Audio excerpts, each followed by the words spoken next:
Hi all, welcome back. Today I am hoping to get the passenger side to the same state as the driver's side. So I'm going to go get grinder, mask, goggles, all sorts of things and get destructive.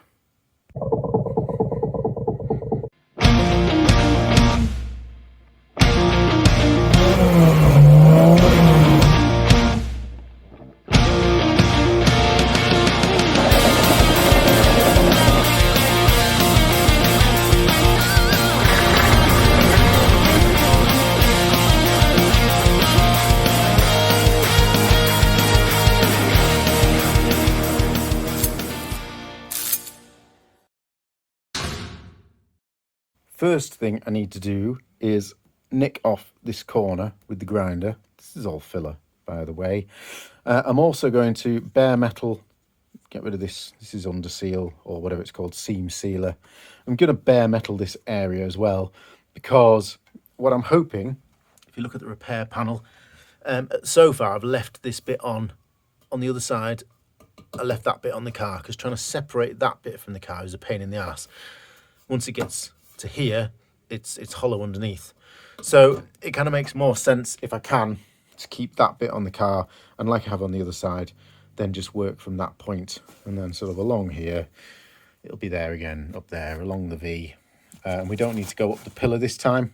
I will copy wherever it's been cut here. So that's the general idea. I would just like to say as well, I have prepared the area very safely with tinder dry newspaper and cloth all over.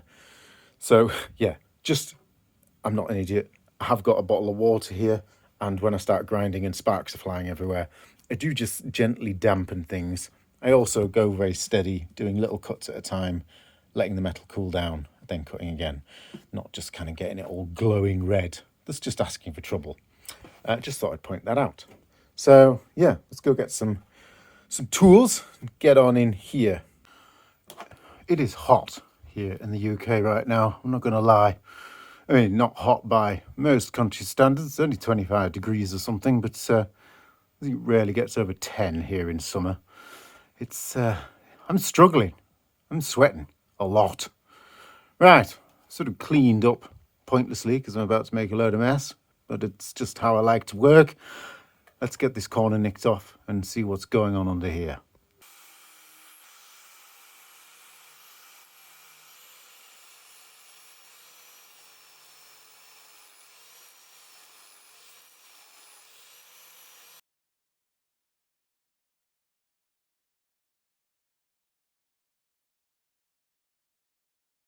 I think what I'm going to do is, so I've marked up these bits that are correct, and then basically going to do a cut like this, just along here and up in that edge there, because then if I come sort of too far down here, if that makes sense, I can't put metal back on. We can always take it off, but I can get this bit out of the way, and then I should be able to lay that repair panel on a lot better and then precisely mark up like I did on the other side.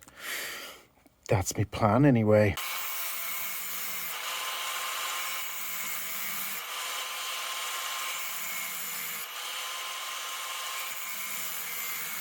Let's just examine a few years ago. Let's go back in time, all right? So, to be fair to me, Andy welded that side, and I did what I could with that side.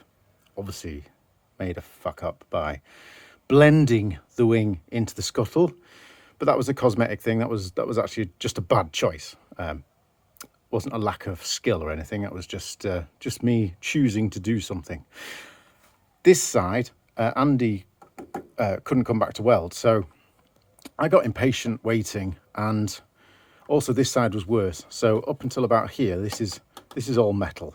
After here, all this was gone. So this is filler, and down here as well. So you can actually see what I've done is used a bit of mesh and then built up. Let's just pull this off now, eh? Let's just get this off. Let's have a look. I don't care. It's fucking 3 a.m. and I give up waiting for my welder friend to come. Again, P.S. I love Southern Must have been quite drunk, 3 a.m. cut this very rudimentary panel out. I mean, that bend, as you can see, whoops, as you can see, that's not following the curvature of the Jaguar metal. This bit here then is basically just built out of filler on top of there. Might be able to pull that off in a minute and show you. To support that metal bracket, that metal plate, I just basically kind of riveted with self-tapping screws. And then I've just remembered, so the reason I wanted to pull this off, let's just put that down there, I'll frame that, was I remember I was missing some metal here. So I did sort of manipulate a bit of L-shaped metal and screwed that into the body of the car. So as I was cutting, I was wondering why when I got to here I wasn't really cutting. That's why. So I need to find out where I've, I think I can see the screws there, where the screws are, see if I can get them out, get that bit of metal off. Right, this one's coming out absolutely fine. Oops, let's just leave that there. This one, I'm not sure how I even got this one in, because it's at a really jaunty angle. I maybe used something like this. We'll find out in a minute. Is that turning? Yes, it is. Probably what I did. Let's get that out. All right, let's see if this should just pull off now, which it does. Yeah. Nice bit of metal fabricating by me there. Hopefully it's not rotten anywhere. Doesn't sound fantastic, to be honest. Basically, when I bought the car, obviously this had been rotting away for a while, which is why I did this job. It was the right thing to do. I didn't have the skills. I didn't have the money to get it done professionally, and I didn't have the skills to do it properly at the time. I'm not sure I still do, but we'll see how we get on. Oh, dear me.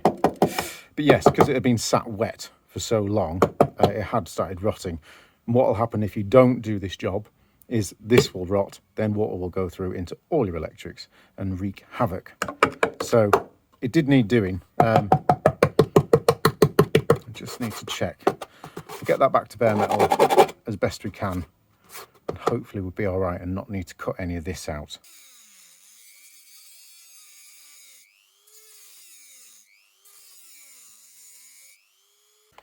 Actually, let's just put a new belt on this first, if I can remember how to do it. I think I undo this screw. Is it? That's it. Push it until it clicks. That's fine. And then when you're done, you press that button. That's it. Okay. So get rid of that belt.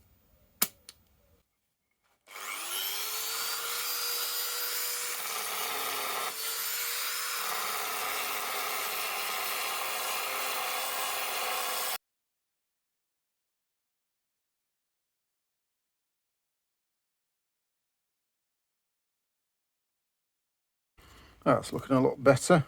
Also went down here as best I can. I'm just going to finish off the harder to reach bits with a bit of something grit. Well, I've got that 99% of the way there. Well, let's put that more precisely. I've got it to as much as I can be bothered to do. I'm going to give that some primer now. Right, it's many, many days later. I think about a week and a half since I filmed that last clip where I said I was going to put some primer on that bare metal over there. Wow, massive finger. Which, as you can see, I've done. What you can't see is I have actually done a bit of filling over there. There's still some pitting and stuff. It is now completely sealed up and watertight. But me being me, I'm probably going to go over again and just smooth that bit there, get rid of that pitting. Don't need to because you can't see it, but it'll make me happy. So I'm going to do that. Then it'll look kind of more like this side, which was kind of it wasn't quite as bad pitted, but it's been gently smoothed and fettled with, and it's good enough. I'm going to start tackling this underseal removal. It is a bit of a mammoth task, but it's got to be done, so I may as well just get on with it. Come on, get plugged in. Oh, jeez. Don't do that. So I've got a big plastic tub here. I'm going to attack it the same as I did the other side. That seemed fairly successful. I've got the heat gun and various tools that come with it. Just get those out. I didn't actually remember that I had any of this last time. I did notice that one might be quite helpful. But basically what I did last time is just warm it up and then scrape what I can off. It's a bit of a pain in the ass because this is flat and the metal isn't. So you can imagine trying to scrape down here, you end up with like 2 lines and you're not really getting all of it off. So I've also got some standard plastic scrapers, which are a bit more malleable. I'll just put them there. It's a bit of trial and error, like I said. Gloves, probably a good idea. It does get quite warm and like drip on your hands. I'm sure these really thick gloves will help. No. I'm really struggling to find decent gloves at the minute. I don't know if there's a shortage or something, but these ones are crap. They're really thin and pathetic. And I look like I'm going to do some sort of rectal examination. Ah, well, apparently I didn't fucking press record, did I? So I just did a load of stuff and a lot of talking where I tried using this tool and it did nothing. And then I tried using this tool and it did nothing. Anyway, I moved on to the plastic scraper, which was marginally successful like the other side. So I've just checked the big red dot is on. I'm recording now, so I'll do this bit for you. Fucking camera.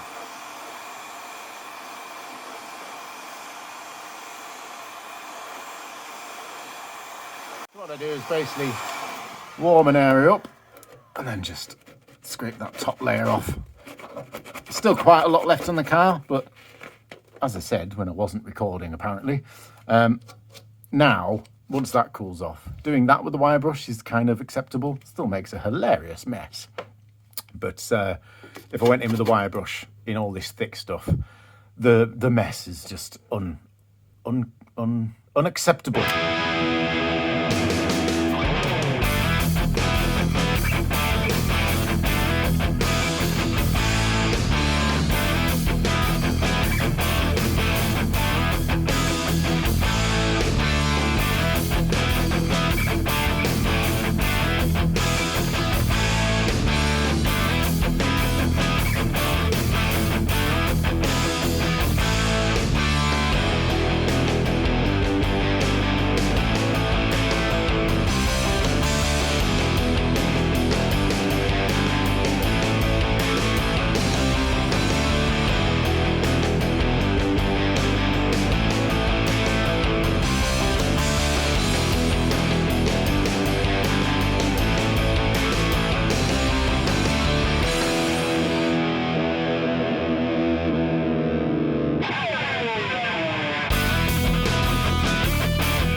Okay, so I'm editing. As you can see, the next bit of the video was going to be a whole bit about how I couldn't get in all the nooks and crannies with the wire brush. And it was going to take me my entire life to do it that way. So I thought I'd try and move on to some sort of chemical process. So there's a whole load of clips here now that I videoed where I tried brake cleaner, I tried thinners, I even went down the shops, look, that's me going down the shops to get some gunk. Look, I even filmed that. Yeah, went and got some gunk. I tried all 3, tried petrol. Nothing works, is the takeaway from all that. The only thing that works is wire brush. There's probably some chemical out there that will actually melt that rubberized, thick, original underseal, but nothing that I tried worked. So yeah, none of this is going in the video. that little bit there is a little bit of wire brushing that I did film, so I'm going to put that in. I'll just drop that in now, and then we'll just we'll go in the garage and I'll show you the finished result, which I just did with wire brushes, and it did take me my entire life. I am now 73. Here we are back in the garage. I'll just make my way past the engine. I've actually finally started experimenting with some cleaning on that. Talk about that in a minute. But here's the wheel arches. I'm not going to bother going over the passenger side, but it looks the same as this. Wire brush was the answer. Many, many hours, lots of mess. It goes in your eyes, in your ears, on all your clothes, up your nose, everywhere. It's just horrible. But it's done now. I never want to take off underseal from a car ever again. I have uncovered some surface rust, which kind of, I don't know, not that I needed justification for doing all this stupid work, but it kind of vindicates me doing all this work, because then you discover that things were just trying to kind of eat away under the underseal. So I will address all and any bits of potential surface rust, obviously, and then finally get all this sanded down. I have, like I said, you can see here where I've been going, finding any potential areas of rust and getting them back to bare metal. Get it all sanded down, prepped, and get that sealed up with some epoxy primer. So yeah, I'm just going to walk away from that for now, because I'm just glad that's over. Like I said, that was a lot of work. Oh no, I just trod on a bag of transmission oil. That's a bad idea. Did it pop? It didn't pop. I may have tipped this over to do something on the other side before and forgot that it still had some transmission oil in, and it leaked everywhere. So I kind of soaked it up with a cloth, and now it's kind of squidgy. Right, engine. Let's move on to that. I think I've been promising now for about 3 or 4, 5 maybe videos that I'm going to start cleaning the engine and getting this ready for painting and whatever I'm doing with it. Basically, I have been doing stuff in the background. There's been a lot of trial and error, as there is with a lot of stuff I do before I actually commit to filming. I had a lot of decisions to make as to what I was going to paint on the engine, whether I was going to paint it, because it actually came up a lot cleaner than I was expecting, I'll be honest. It's still not ever going to be at a standard where I'd be happy to just kind of leave it bare, if that makes sense. I know it looks probably quite clean on this far out shot, but if you actually look up close, I mean, I've done my best on some of this, but I can't possibly get in every nook and cranny and polish it. The only way to do it to a level where I'd be happy to leave it bare metal would be kind of aqua blasting or something, or vapor blasting. And that's just way out of my budget. So I have just got some decisions to make as to what colour. Probably just going to go an aluminium silver, but I'm not sure yet. So we'll see. And also I've been doing some trial and error just to see if there's bits of the engine, certain features that I do want to leave bare metal. Ignore these cam covers, by the way. They're the old cam covers with some duct tape on just to stop them flaking and crumbling. I did kind of want to take off these head nuts one at a time, buy a set of brand new shiny chrome ones and replace them, because that's fine. You can do that. Apparently I did check, just one at a time, spread them out or something and re-torque them up. Unfortunately though, I took one off that side to test, and that went sort of fine, but it was pretty stubborn, and I kind of felt like I might be risking snapping the studs. And then this one, it again felt awful, and then it cracked off, but it destroyed the thread on the nut. So I've decided that's just far too risky. There's too much. There's a lot of these to do, and it's almost guaranteed that one of them's going to snap a stud or mangle the. I was lucky; it mangled the thread on the nut. If it had mangled the thread on the stud, maybe I'd be able to tap that out, but probably not. So I'd be in a world of pain. So I have decided just to walk away from that idea, and I'm just gonna, let me just turn the light on. That's better. So yeah, I'm basically been doing a bit of experimenting, seeing how well I can polish them up in situ.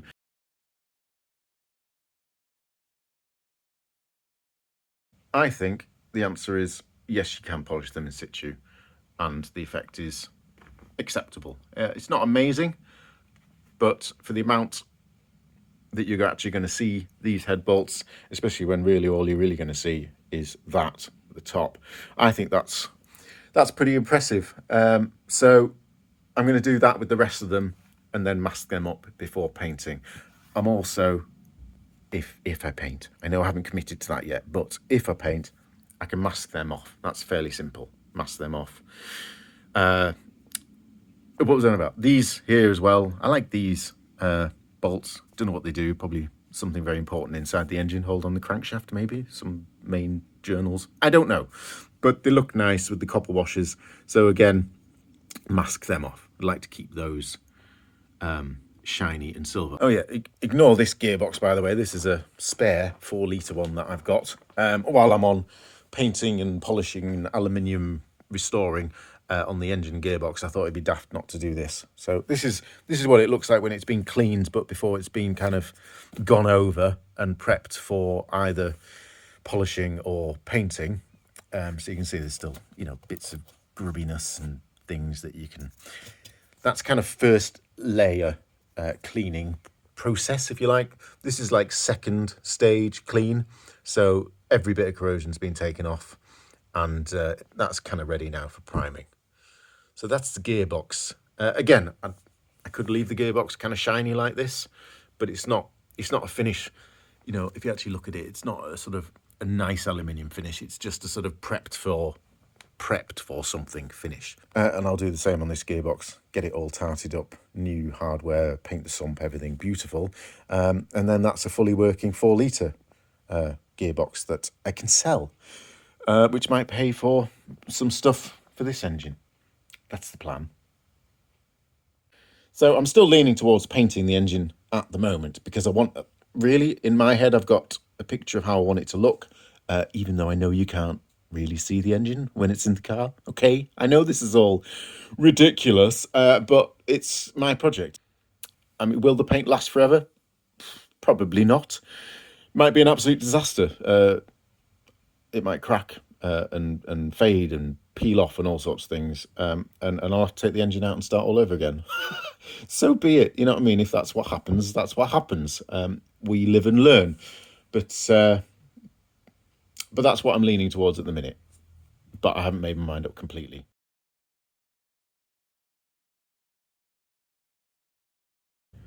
It's cold Sunday morning. Although it's kind of toasty in here now because I've just had that noise heat making machine on. And I thought I'd just do a bit on the engine. Not sure what else I've been doing today. I don't know, just cleaning up and stuff. But I thought I'm going to pull these spark plugs out because I've been meaning to do it for ages, and lay them out and just have a look at them. I'm putting new spark plugs in anyway, but these were changed about 10 years ago. Don't know how many miles I've done since then. Probably about 2. So they don't need changing, but I'm doing it anyway. Oh, I must have already loosened that one off. I did douse these in easing fluid because some of them are, yeah, I haven't done this one before. Jesus. There we go. Come on, find the thing. There we go.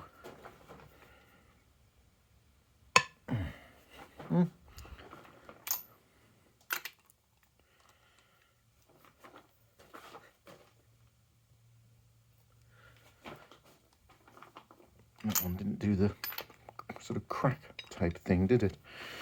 That's fine. There we go. I think I've already loosened this one. I've already done the B-bank. Crap, I've got to remember which one's which again.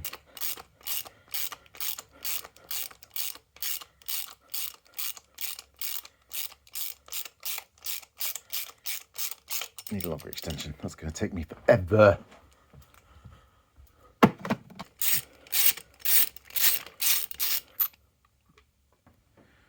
Of course, I've just poured a load of easing fluid down here, so they're all wet. I just cleaned off the easing fluid, and I suppose that might have taken a bit of soot or something off, but yeah, pretty much brand new spark plug in there, as expected. I expect them all to look like this, to be honest, because Like I said, changed about 10 years ago, but it's done no miles. Let's get the others out.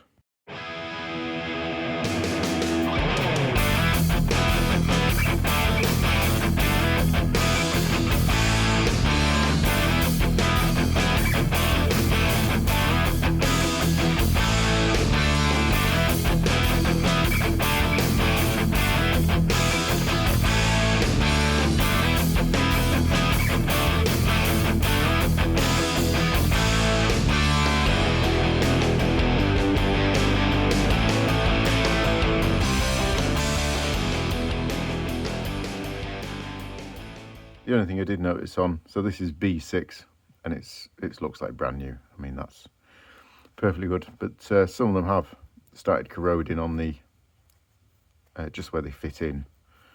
I don't know why, because obviously everything's kept spotlessly dry in my garage, but I guess that's just 10 years of normal weathering. Right, I'm going to move over to this area of the car for a few minutes. I completed my repair panels, so they're waiting to be welded in when I get to that stage. I was 97% happy with the way I cut them out and measured them and all that kind of stuff. Because of the high level of precision that I adopted in my approach, there is a little bit of a gap in places. So where I've got to weld them edge to edge here, I thought there might be some issues. And the other issue was when I'm welding here, if I just run a big long bead of weld along here, fire will happen. Okay, it's just a fact, all right? It's just going to get too hot in proximity to this dash. Now, one option is to strip all the dash out. Not doing that. That's going to take years. And I've got enough stuff off the car. I'm not taking any more off, okay? It's just not happening. I know people will be screaming, going, just take the dash out. It's quite simple. I don't care. I'm not listening. So I was looking at other options to reduce the welding needed here and also to address these gap issues and make my life easier as a very, very amateur welder. I haven't had any practice yet, so I can't really get much more amateur than that. So the idea I've come up with is to fabricate some kind of filler pieces, if you like, that like this can be attached without welding. So this is attached with self-tapping screws. It ain't coming off. It is actually going to come off again before I do the welding because I want to paint it so it doesn't corrode, because this is just mild steel. So the next few clips just show me creating that, and I thought I'd drop them in.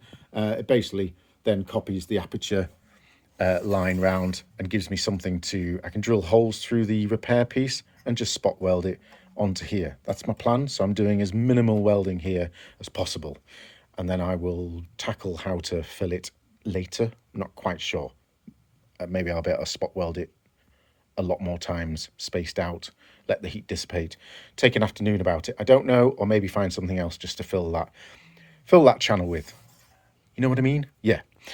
Here, I haven't made them yet, but I'm going to make a similar thing here. So basically there's a bit of a shelf sticking out, and that I can weld on because I can just drill through here again and spot weld that on. And that again will mean that I'm not having to join edge to edge. They'll basically be sat like that, and I can just fill the gap. So that'll be nice, and I don't have any issues here because it's going to go up to this bit here. So yes, that's what these next clips are. I thought I'd better introduce them because otherwise we've just jumped from whatever I was just talking about a minute ago. So making those, and then we'll move on to something else.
danger? Possibly. My subframe is off the car for some time, and I don't really like having it sitting about with this much spring energy held, if that makes sense. There's just a very small risk, and it is a very small risk, that something is going to give way, like one of the ball joints, or heaven forbid, something in the metalwork. Very unlikely on these subframes. I believe there was an issue with the XJ40s, was it? Whereas if you dropped the subframes out and there was any sort of weakness in the subframe, things could go wrong very quickly. So there was actually, I think there was some sort of service manual record saying if you're dropping the subframe out, you have to take the springs out first. I might be talking absolute bollocks there, but I do believe that I read that somewhere, so it must be true. So here's the official Jaguar tool. I have done this job before. Obviously, I broke down my subframe into its component parts 2 or 3 years ago. So I made some sort of version of this tool, but this time I think I can probably do it a little bit more professionally. There's sort of a few component parts of this tool that we need to recreate. So one is a long thread. Well, that's simple. I bought some M20 thread, which is the biggest that I can fit through the hole. I've bought the grade 8 stuff. Is it grade 8? Grade 8? I think that's the thing. The strongest tensile one anyway. So we're good for thread. I've also bought a selection of nuts and washers. M20 obviously. So that's good. The first thing that we need to make is basically this is a specific pad that fits up into the recess of this pan here. And in that recess is the bump stop nuts that protrude out. So we need to look into that. So here you can see the lower spring pan. And as I said, it's recessed here. And here's the bump stop bolts. Nuts that stick out. So I've got this old chopping board that I've been using for various things. Also, I think this is what I chopped a bit out of last time. So last time, what I did was I just made one protective pad to go up in that hole. I didn't bother making any holes to accommodate the bump stop thing, so it was sat at a bit of a jaunty angle. I also then butchered a socket, not quite as chunky as this, to make the angle piece. And it kind of worked, but it was all a little bit dodgy. So I think what I'm going to do this time is multiple layers of this. I reckon I can get 6 out of, not 6, 1, 2, 3, 4, 5 out of this plastic, which is very strong. It's not going to squish, it's not going to crush. Obviously the first 1 or 2 layers can have holes in to accommodate those bump stop things. Make myself it'll probably be about this thick by the time I join them all together. Then I can cut it down to an angle, and then this is my plan anyway. I'm sort of making this up as I go along. Look at these enormous washers. Never seen anything like it. I'm thinking something like that. These are the M20 ones, so obviously we can then come down in size like that, and then we've got the nut, and obviously we've put some grease on there, a bit of wine that up against that. The reason you have to do the angle thing is otherwise what you end up with, if you imagine it's just coming out like this, you'd have the thread like this, and obviously you can't wind a nut on an angle. Right, well what's happening here is I've measured the diameter of said recess. It was about 11 centimetres. So I went to find something circular in the house. I found this mug. It was very good. So I took that back to the garage, drew around it. So I'm making a template here first out of some polystyrene sheet that I've got. I did that because why did I do it? I can't remember now. I'm making this voiceover bit. Not very good at voiceovers. Oh, that's it. I did it so I could press like this. And that'll show me where the holes need to be drilled for the bump stop nuts that stick out. See there? I'm very happy with that because I can see clearly where to mark. So there I am marking them up. And then choosing a drill bit that's the right size, Obviously, just very slightly bigger than the nuts. There I am drilling. Yes, lovely drilling there. And I think I take it over to check that I've got it correct, and I have. So I'm happy with that. I'm now pressing again because I want to know where to drill the hole for the M20 thread. So again, I'm pressing, and then it's drawn a bit of an outline for me. And that tells me the right place to drill the M20 thread. Obviously, I did set it back slightly from the outlined hole that I'd created by pressing. And then now making the parts for the actual kind of angled piece out of that chopping board. So I made about 5 or 6 discs, glued them together with hot glue, which probably wasn't really the greatest idea because they started to separate after I'd used it. So in future I would use something a bit more solid. I then marked up the piece that I'd created and drew a face because I'm a child, and then using high levels of precision drilled the M20 hole and the holes for the bump stop, and I saw that it was good, yes. And then using more precision I cut the very specific angle to make the angle correct when undoing. I did plan, by the way, on chopping down that M20 thread. I just never got around to it. It just meant a bit more winding. I suppose I've still got a piece of M20 thread now uncut, which is kind of handy to have in the garage. The one bit that I didn't film apart from this next clip that's coming up now is the top fixings, where I just used 2 square washers and another nut. But I did drill this hole because you need to stop the M20 thread rotating. I did then notice when it rotated, it was going to jam by design, obviously, against my powder coating, and I didn't want it to scratch it, so I just made this little buffer. In hindsight, I could have just turned the screwdriver around the other way. Yes, didn't think of that on the day. So there's my little pad to stop it scratching. I did grease the thread for the actual release, the actual compression and release, which I recommend. It made it all feel a lot better, to be honest.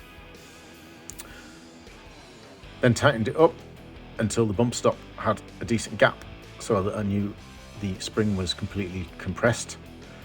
And then undid the 6 fixings. I have actually removed the shock absorber because it was getting in my way of these 2 fixings here, because the nuts on the top, I just couldn't get it out with the shock absorber there for some reason. Can't remember why, but I just removed it. Don't know if everyone needs to do that, but I did, so I did it. Okay, so now when I removed this last one, there was a little gap that appeared, but then it stopped appearing, if that makes sense. So that shows that the spring is being held in place successfully by the tool that I've created. It's just a case then of winding down and hoping that you've made the right angle. I was about 97% correct. It wanted to come a little bit towards me, so it probably wasn't exactly right, but there was no stress on that thread anyway. And then once you get to a certain level, you can undo it by hand. That's the spring completely decompressed now. But you need to keep an eye on what packing rings are on top of the spring or below the spring. I'm gonna sneeze. Great voiceover. They'd separate the spring. It's not held in any way, it'll just be a bit stuck in there. And there it is with its packing ring on top. I've also just taken a couple of photos of the anti-roll bar fixings so that I remember which way around to put them, because it's quite easy to put them the wrong way around, and you don't notice until you come to put everything back together, and then you're screwed because you've got to undo them and switch them round. And that means, does that mean taking off the spring again? Can't remember, but anyway, it's bad. And I shall just finish off this voiceover section introducing these video clips of me trying to restore my power steering cooler, which is looking a bit sorry for itself. You can see there, it's got all bent. Now, any normal person wouldn't probably care. It's still perfectly functioning piece of equipment. I'm not normal. It just doesn't look right and it needs fixing. So well, originally I did look into buying a new one. I didn't think it'd be very expensive if they were still available. They are still available, but I was wrong about the price. £400 is just stupid. It's only a bit of tube with some prongs on it. But so that's out the window. You can get them secondhand. They're about 80, 90 quid. But then they're in the same state, obviously. So that's a bit of a waste of time. So I had a bit of a think about whether it really mattered and whether I could just ignore it. And after a few sleepless nights, I thought, no, I can't. And then I thought, I wonder actually if I can just fix it. I wonder if I can bend these back out. Maybe they're not too fragile. I kind of had a feeling that they might just snap if I tried moving them, or there might be, I mean, if I zoom in, you can see how squished together they are. It's quite a mess. I wouldn't imagine on a normal radiator, like a normal coolant radiator or an air conditioning radiator, I wouldn't imagine you'd be able to manipulate the fins. So I didn't have much faith in that being a possibility. However, bit of a spoiler alert, this has been done. It wasn't as bad as this, so I'm still a little bit concerned about this area, particularly. Is that too many lilies? Don't know. Yeah, bit concerned about this area, but in general, that bottom rung, I'm happy with that. And none of them snapped off, and it all looks great. So my plan is do the same on the top. Let's see if we can get it back to this sort of level. I'm then going to strip all the paint off it, because it originally had black paint on it, and then years ago I sprayed it with this metallic grey, and it's looking fairly shit, to be honest. So I'm going to get all the paint off it, get it all cleaned up. We'll give it a nice light coat of new paint, maybe a bit of lacquer, I don't know, nothing too silly, because I do want it to maintain its heat dissipation properties, but we'll make it look all shiny and lovely. So basically what I've done on the bottom is I've just got one of these fine precision screwdrivers, and it is just a very long process of gently picking up a fin. I've actually found out that the screwdriver is just the right height to get in the actual curve of these fins, which means I can just pull them, move them left and right. Obviously I'm moving them the absolute bare minimum. So this one, oops, sorry, I'm off camera again, aren't I? So this one, if you can see, I'm going to get in between the two, just going to pull it. And then it's just a case of spacing them out. So it's a bit of a back and two, because sometimes I might, if I just space all these ones out, I'll straighten them up in a minute. And I'll straighten them up as I do it. Let's just get those like that. I may find that there's too big a gap here, if that makes sense, and I need to pull them all around a little bit. That's fine. That one belongs over there. Let's just get these ones out of the way.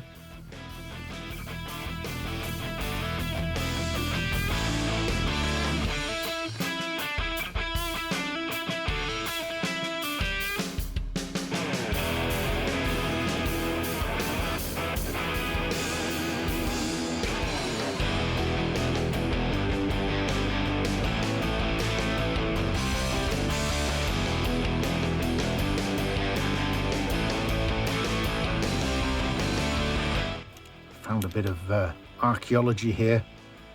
We've got a dead fly. And how long that's been hiding in there. There you go, mate. You just go over there.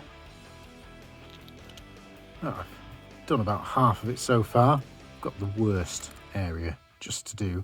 I just basically realised if I could get a straight edge just down in these gaps, I could just manipulate them into nice neat rows. See what I'm doing there? Okay. Let's see what the fuck is going on here.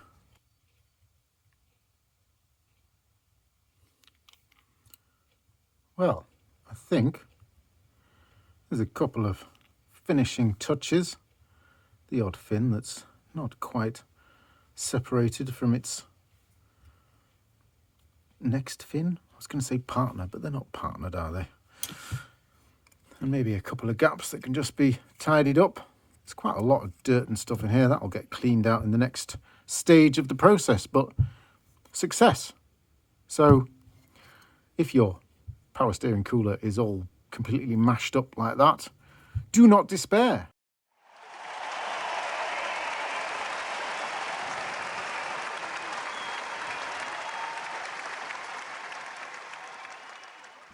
Right, I hope you enjoyed today's episode. I do apologise, it was a bit all over the place.